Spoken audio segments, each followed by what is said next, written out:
Il y a un écart entre ce que la FIFA vous raconte et ce que vous pouvez constater de vos propres yeux. Cet écart n'est pas une fissure.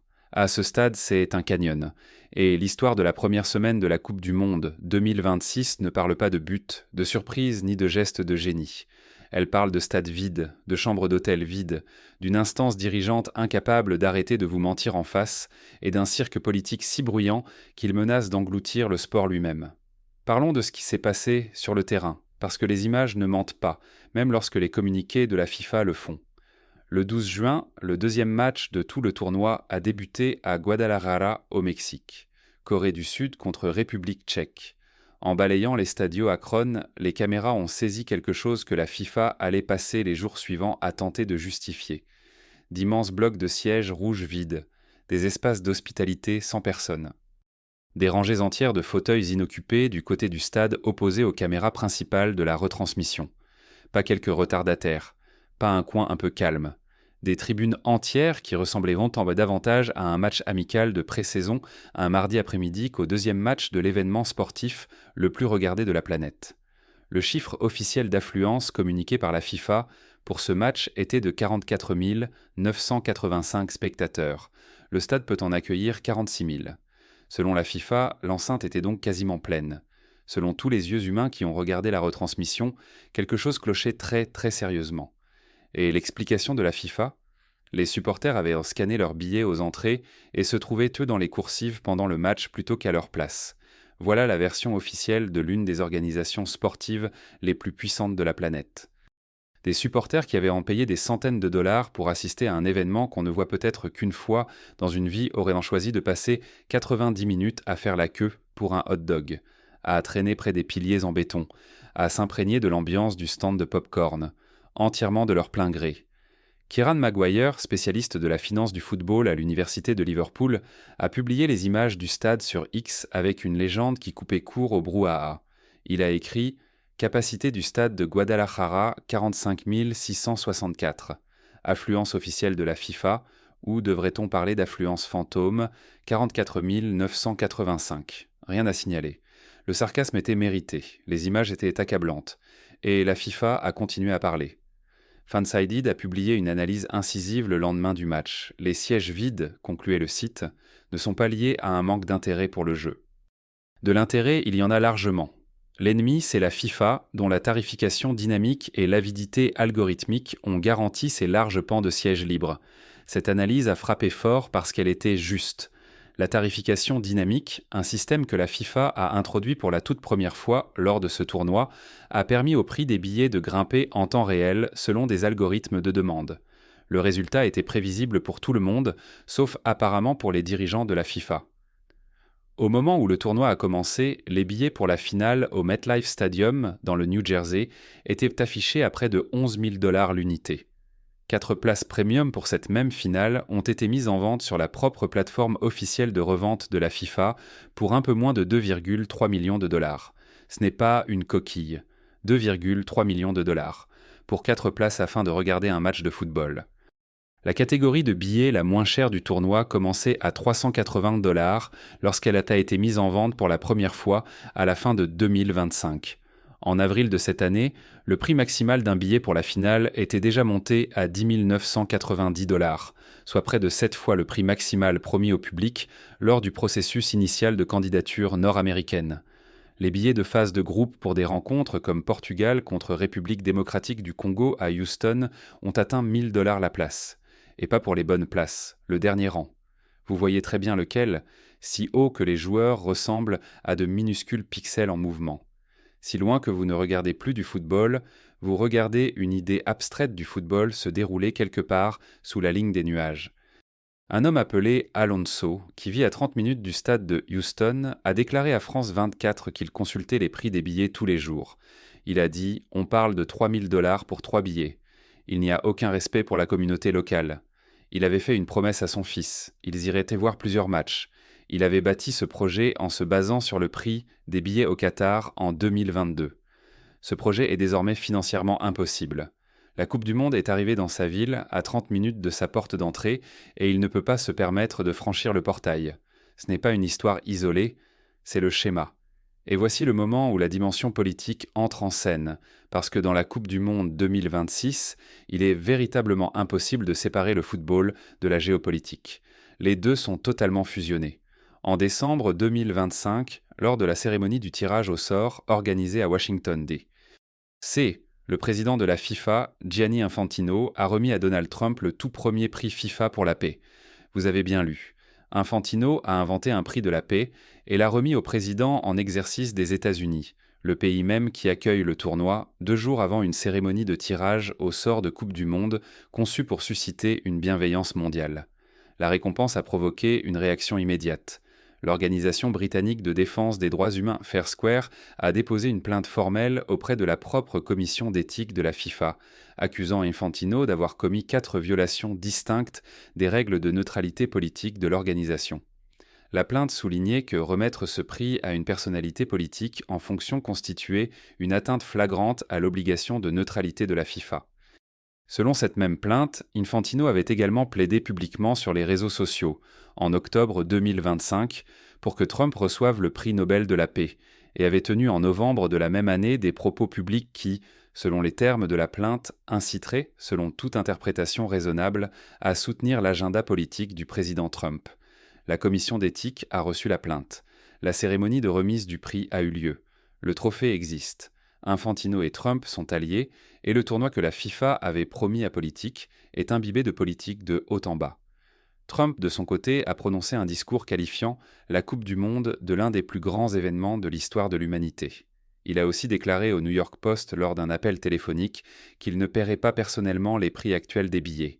Citation : « Je ne le paierai pas non plus, pour être honnête avec vous. » Le président qui a accepté un prix de la paix de l'organisation qui dirige ce tournoi s'est ensuite retourné contre le président de cette même organisation sur la question des prix, le tout en quelques mois.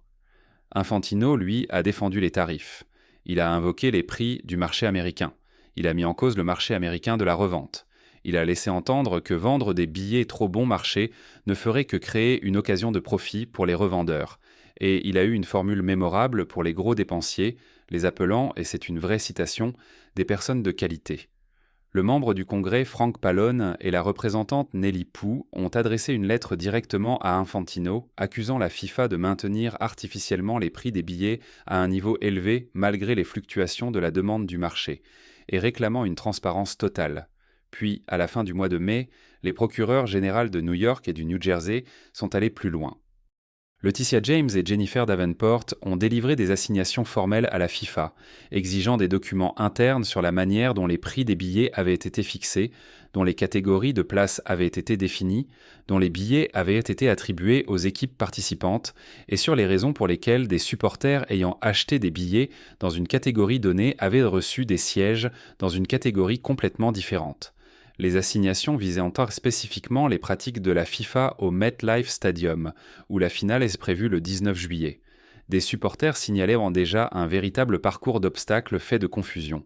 Niveau de prix trompeur, mauvaise attribution de sièges, et ce que les procureurs ont décrit comme des pratiques de billetterie mensongères. Il s'agit désormais d'une affaire judiciaire, pas seulement d'un problème de communication.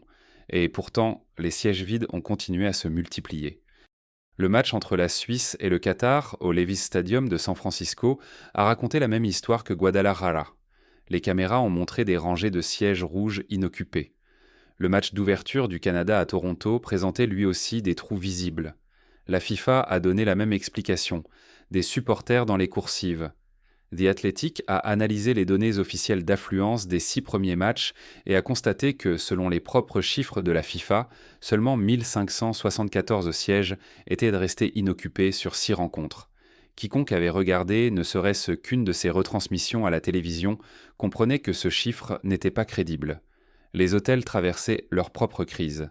À Houston, qui accueille 7 matchs de Coupe du Monde, plus que toute autre ville du tournoi, un directeur d'hôtel s'est assis devant les caméras de France 24 et a dit quelque chose de remarquable. Pour le week-end d'ouverture de la Coupe du Monde, il leur restait 80 chambres à vendre sur 100. 20% d'occupation. Pendant la Coupe du Monde. Cet hôtel avait investi 15 000 $ spécifiquement pour se préparer au tournoi. Il avait achevé des rénovations en s'attendant à une vague historique de visiteurs. Il a reçu un filet d'eau. Le directeur a décrit l'expérience comme une relation d'amour-haine avec la FIFA. Il l'a dit avec le ton résigné de quelqu'un qui comprend exactement ce que cette expression signifie. Les prévisions de visiteurs pour New York, initialement fixées à 1,2 million d'arrivées internationales, ont été ramenées à 500 000. Et d'après les données réelles de réservation hôtelière disponibles au début du tournoi, même ce chiffre révisé était jugé optimiste. Des hôtels qui avaient augmenté leurs tarifs de 300% en anticipant la demande baissent maintenant leurs prix sous leurs tarifs estivaux habituels. Ils ne parviennent pas à remplir leurs chambres. Le Forum économique mondial, citant des données de tarifs hôteliers dans les villes hôtes d'Atlanta à San Francisco, a indiqué que les prix étaient inférieurs d'un tiers aux projections d'avant-tournoi. Oxford Economics avait initialement prévu qu'1,24 million de visiteurs internationaux générerait d'immenses recettes touristiques. À la place, ce qui est arrivé, c'est une combinaison de facteurs si parfaitement agencés pour décourager les voyages internationaux qu'elle en paraît presque délibérée. Un professeur d'économie interrogé par France 24 à Houston l'a expliqué clairement. La manne économique locale projetée, d'1,5 milliard de dollars, dépend de la présence de supporters internationaux remplissant les stades et dépensant de l'argent dans les villes. Il a dit que l'impact serait plus important si les Européens venaient de remplir les stades. Mais ils ne viennent pas. Les raisons sont désormais bien documentées. Les restrictions de visa et l'incertitude plus large autour des visas créés par les politiques migratoires de l'administration actuelle. La tarification dynamique qui a rendu les billets inabordables pour les supporters internationaux, ceux-là même qui représentent le principal segment de dépenses de voyage. La guerre avec l'Iran, qui fait monter les prix des billets d'avion et crée un climat sécuritaire poussant certains visiteurs internationaux à réfléchir à 2 fois avant de se rendre aux États-Unis. Les opérations de l'ICE près des villes hôtes du tournoi, qui ont suscité une importante couverture médiatique internationale et n'ont pas donné des États-Unis l'image d'une destination accueillante. Et ce que les économistes et les analystes du voyage appellent désormais largement le Trump Slump, une baisse mesurable et documentée des voyages internationaux avec nuitées aux États-Unis, commencée en 2025 et poursuivie cette année. Les voyages internationaux avec nuitées vers les États-Unis ont reculé de 6,3% en 2025. La Coupe du Monde était censée inverser cette tendance. Les premières données suggèrent qu'elle ne l'a pas fait. Les projections économiques initiales pour ce tournoi étaient extraordinaires. Des experts du Forum économique mondial ont avancé que la Coupe du Monde 2026 pourrait contribuer à hauteur de plus de 40 milliards de dollars au PAB mondial. La FIFA et les comités de candidature américains promettaient un événement économique transformateur pour chaque ville hôte. L'écart entre ces projections et la réalité qui se déroule sur le terrain n'est pas une erreur d'arrondi. C'est un échec structurel. Et puis, il y a le SoFi Stadium de Los Angeles le 15 juin, le match le plus politiquement chargé du tournoi jusqu'ici. Iran contre Nouvelle-Zélande, les supporters iraniens font face dans cette Coupe du Monde à une série de complications particulières qui dépassent le prix des billets. L'équipe nationale iranienne elle-même n'est arrivée aux États-Unis qu'1 jour avant son match d'ouverture, parce que des responsables de la Fédération iranienne de football ont rencontré des complications de visa en raison de liens présumés avec le régime iranien actuel. L'équipe a été contrainte d'installer son camp de base au Mexique plutôt qu'aux États-Unis, traversant la frontière pour chaque match. La fédération iranienne a ensuite déposé une protestation officielle auprès de la FIFA après que les États-Unis auraient refusé sa demande de se rendre à Los Angeles 2 jours avant son match contre la Belgique, une demande logistique standard pour n'importe quelle sélection nationale. Selon la Fédération iranienne de football, la demande n'a pas été approuvée par les autorités américaines et l'affaire a été transmise à la FIFA par les canaux officiels. Mais c'est ce qui s'est passé à l'extérieur du SoFi Stadium qui a cristallisé tout ce que est devenu la Coupe du Monde 2026. La plus grande communauté de la diaspora perse au monde vit à Los Angeles. Des centaines d'Américains d'origine iranienne se sont rassemblés devant le stade pour manifester. Beaucoup portaient le drapeau pré-révolutionnaire au lion et au soleil, symbole de l'héritage iranien antérieur à la République islamique, que le régime iranien actuel considère comme illégal et réprime depuis des décennies, et que la FIFA a interdit dans toutes les enceintes du tournoi. Un juge de Los Angeles a rejeté un recours déposé à la dernière minute pour annuler l'interdiction de ce drapeau par la FIFA. Les agents de sécurité avaient reçu l'ordre de le confisquer à vue. Un homme portant un drapeau américain a été prié de le déplier pour inspection avant d'être autorisé à passer. Des supporters portant le lion et le soleil comme motif de t-shirt se sont vus demander à l'entrée de retourner leur t-shirt. Dans le stade, des supporters ont hué pendant l'hymne national iranien. D'autres se sont retournés. Et puis quelque chose de remarquable s'est produit. Un groupe de supporters avait fait entrer en douce des morceaux de tissu séparés, chacun assez anodin pris isolément pour passer le contrôle de sécurité. Pendant le match, ils ont cousu ces morceaux à la main dans les tribunes et ont déployé le drapeau interdit complet pendant que la rencontre se jouait. L'image de ce drapeau apparaissant dans la foule, assemblée à partir de morceaux qui n'étaient pas autorisés à franchir les portes, a fait le tour du monde. À l'extérieur, la scène était tout aussi chargée. Des centaines de manifestants portaient d'immenses bannières au lion et au soleil aux côtés de drapeaux américains. Certains brandissaient des photographies de personnes tuées lors des manifestations en Iran. D'autres tenaient des pancartes appelant les joueurs à s'exprimer publiquement sur les conditions à l'intérieur du pays. Des slogans réclamant un changement de régime traversaient la foule. Al Jazeera a rapporté que les Américains d'origine iranienne à Los Angeles étaient profondément divisés. Certains étaient là pour soutenir la Team Melli, l'équipe nationale, tandis que d'autres estimaient qu'encourager l'équipe revenait à légitimer le gouvernement qui l'avait envoyé. Cette division, jouée dans les rues devant un stade de Coupe du Monde à Los Angeles, est exactement la tension que la FIFA assurait ne pas devoir poser problème lorsqu'elle a attribué ce tournoi aux États-Unis. Voilà à quoi ressemble l'organisation d'une Coupe du Monde lorsque le pays hôte se trouve en même temps dans une situation de conflit militaire avec l'une des nations participantes. Ce n'est pas théorique, c'est visible. Cela se déroule en temps réel, devant les caméras, sous les yeux du monde. Prenez du recul par rapport à chaque histoire individuelle et le tableau d'ensemble apparaît avec une clarté dérangeante. La FIFA a publié un chiffre d'affluence de 44 985 spectateurs pour un match où des milliers de sièges étaient invisiblement vides. Le président de la FIFA a accepté un prix de la paix inventé spécialement pour lui et remis au président du pays hôte, avant de faire l'objet d'une plainte éthique l'accusant de 4 violations distinctes des règles de neutralité de sa propre organisation. Les procureurs généraux de New York et du New Jersey ont délivré des assignations exigeant que la FIFA explique ses pratiques en matière de tarification et d'attribution des sièges. Des hôtels de Houston ont signalé un taux d'occupation de 20% pendant le week-end d'ouverture du tournoi. Les prévisions de visiteurs de New York ont été réduites de plus de moitié. Le tourisme international vers les États-Unis a reculé de plus de 6% l'an dernier. Des supporters à Los Angeles qui ne pouvaient pas s'offrir des billets et ne pouvaient pas légalement faire entrer leur drapeau l'ont cousu à la main à l'intérieur du stade pendant que le match se jouait. Le football a lieu. Des buts sont marqués. Les joueurs courent et se battent. Le sport lui-même n'a pas échoué. Mais l'institution qui dirige ce sport, les contrats qu'elle a signés, les promesses qu'elle a faites, les accords qu'elle a conclus, les alliances politiques qu'elle a recherchées, le système de prix qu'elle a introduit et la réalité qu'elle tente de construire à coup de communiquer, cette institution est en train d'échouer, visiblement et mesurablement, devant des caméras qu'elle ne contrôle pas. L'enquête des procureurs généraux sur la billetterie va produire davantage de documents. Les données d'occupation hôtelière continueront de s'accumuler tout au long de la phase de groupe. L'écart entre les chiffres officiels d'affluence de la FIFA et ce que montrent les caméras de télévision ne va pas se refermer. L'impact économique de ce tournoi sera évalué lorsque la finale du MetLife aura été jouée le 19 juillet et l'écart entre la projection de 40 milliards de dollars et le chiffre réel deviendra le nombre qui définira la Coupe du Monde 2026 dans toutes les analyses économiques sérieuses écrites à son sujet pendant la prochaine décennie. Il y aura un champion. Quelqu'un soulèvera un trophée dans le New Jersey le 19 juillet et Infantino se tiendra sur scène pour proclamer une victoire du sport, de la FIFA, de la communauté mondiale, de la paix.